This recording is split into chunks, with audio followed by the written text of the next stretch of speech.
Mm. Okay, so we've covered the difference between your intuition and your ego. Now I want to talk about, what is showing up that would stop your manifestation from coming in.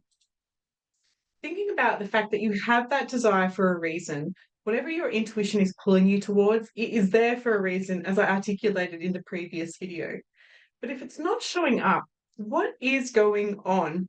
There are definitely reasons why you don't have what you want, and it can be one of these things. So, like I just discussed previously, it can be your ego getting in the way. Now, this doesn't mean to say like you're egotistical, but it's that limitation, that ego that wants to keep you small, keep you safe, keep you in within the boundaries that you know to be true, rather than going out of your comfort zone. If you don't have what you want, it could be from a level of fear, doubt, confusion, any of those sort of limiting emotions that pull you down, the uncertainty. I know for myself, if I don't have a clear vision of what I'm creating, the doubt just gets overwhelming. I go into confusion and then I just start to spin out. So if there is that sense of doubt there, or like, can I create this? What's the vision? Confusion. There's no point acting on creating that manifestation. Now, limiting beliefs are a really big one. If you believe that you can't have what you want, if you've got that limitation within yourself, that programming that says that it's not safe to be seen, the world is hard, you have to work hard for your money. These are all limiting beliefs that can be collapsed. The limiting beliefs were created a long time ago, and they're obviously not working in your favor anymore. And just like that word says, beliefs, there's LIE in that word, a lie. Beliefs are what we think about consistently, what we focus on consistently, that we make true. They're not necessarily facts, but we make them true. Like to say that I'm not worthy of something, or I'm not smart, or I clear and transmute, get rid of all of those limiting beliefs. It's like they're not true. Um, the reasons that you don't have what you want, there could be just a simple lack of action. Perhaps you're too tired, perhaps the kids are getting in the way, perhaps the schedule isn't allowing it. And so there's all of these reasons on why not to take action.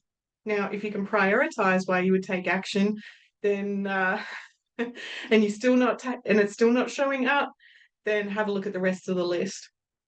There may actually be an ineffective strategy that's stopping you from having what you want.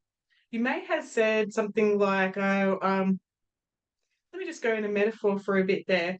Some people sit on a chair and they say, well, I'm trying to sit on the chair differently.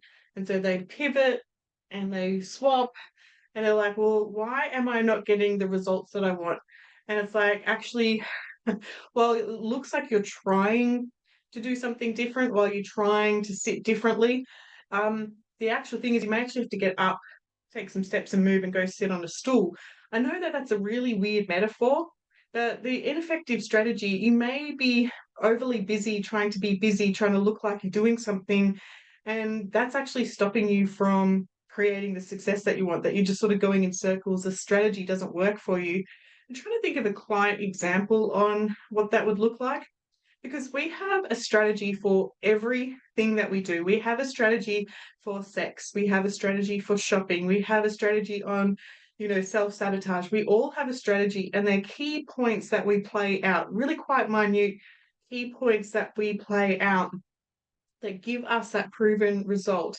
So thinking about somebody's strategy on how they created amazing pieces of artwork, one of their strategy was actually to be triggered.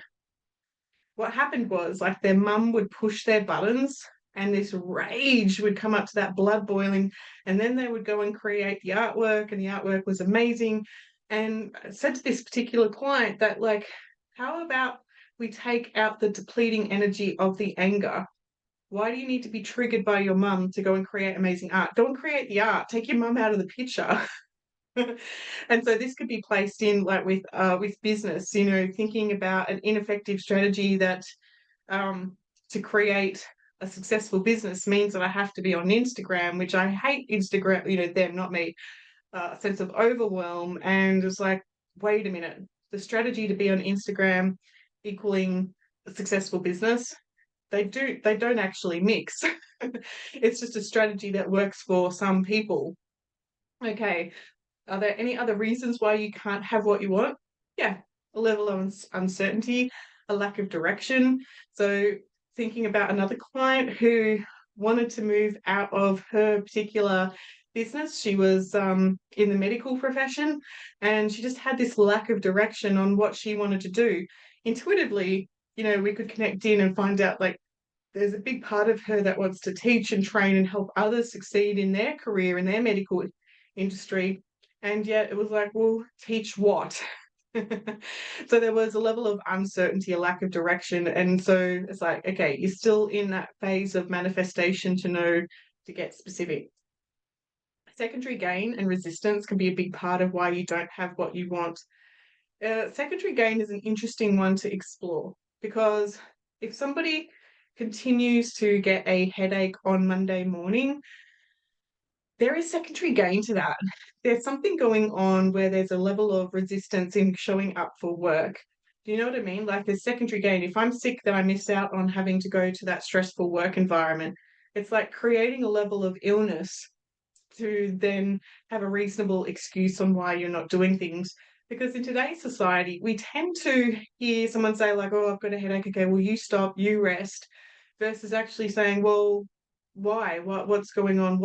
What's the lack of control in your life? What's the lack of resources? What do you want to be doing instead? We tend to give somebody a pass when they're not well to take themselves out of the game. And so that secondary gain, they may say that, oh, I really want to be successful in my career, yet continue to get a headache. And it's sort of like the headache proves that the end goal isn't quite matching what their intuition wants. Okay, so another reason why you can't have or why you don't have what you want can actually be past lives. I'm a massive, massive believer in past lives, and I've seen time and time again the power within past lives. So some people say, well, really, what's the evidence? Do past lives even exist?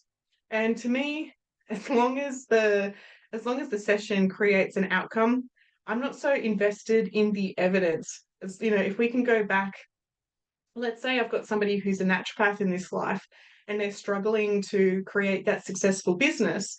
When you take them back to being in a past life and they're giving their herbal remedies to their friends, and yet the next scene they're being hung as a witch for playing with the herbs, like their cellular memory holds on to that. And it says like, well, never ever again will I let people know about my herbal remedies. Never ever again will I help other people heal. And so once you let the unconscious mind know that, like, actually that's a past life, we're done, complete the soul contract, and then move forward, that naturopath business can bloom because you're not attracting in the same kind of scenario. A past life scenario that could really hold people back with their wealth is if they've taken like a vow of poverty in a past life, being perhaps a Catholic priest or something like that, a vow of poverty, and this vow continues lifetime after lifetime until somebody actually draws a line in the sand and says, I'm not playing to that vow anymore. Those those vows are like soul contracts. They just stay with us until we choose to break that soul contract. So yeah, past lives can definitely play a role in people's manifestation. And then the other one there is negative energy or psychic hooks. As I previously talked about, we all have these hooks between us, or these energy cords, I should say, between us. And when the relationship turns sour and there's like a power dynamic, people can still pull on other people's energy supply. So where somebody finds themselves sort of walking along and then suddenly they're thinking about their ex, it's a high chance that actually your ex was pulling on your energy. That wasn't actually you thinking about it. It was prompted by this energy thread between the two of us. We all have an electromagnetic field around us. We are all energetically connected. And science has proven that time and time again, especially if you look up the Heart Math Institute, we are all interconnected. And so that energy between us, we have the ability to be responsible, that energy hygiene, to cut cords, to clear our energy. And so if somebody's pulling on your energy and depleting you, there may be this may be a reason on why you don't have what you want. These bottom two, the past lives and the negative energy, the psychic hooks, the wayward thoughts, the soul fragments, that sort of thing, That does tend to be people who are more highly evolved on their spiritual journey, or their intuition is pulling them to spiritually wake up. If you're finding that every other thing on that list is not working, you've done the counseling, the coaching, the psychologist, the psychotherapy to release the fear, the doubt, the confusion. If you've done all of that and you're still not getting what you want, it's time to do a quantum journey. It's time to do a past life. It's time to really connect in with your intuition and trust an energy healer to do what they do best. So lots and lots and lots of information in this particular page. And while I'm not really offering any specifics on what you can do about it, at the moment, this stage in the course, it's teaching you about to be aware of why you don't have what you want. You have that desire for a reason. And so, as this slide says, I've gone too far here, but as that slide says, don't wait for divine timing. It's time to take action and discover what's stopping you from having what you want. I hope that helps, guys, and we'll talk to you later.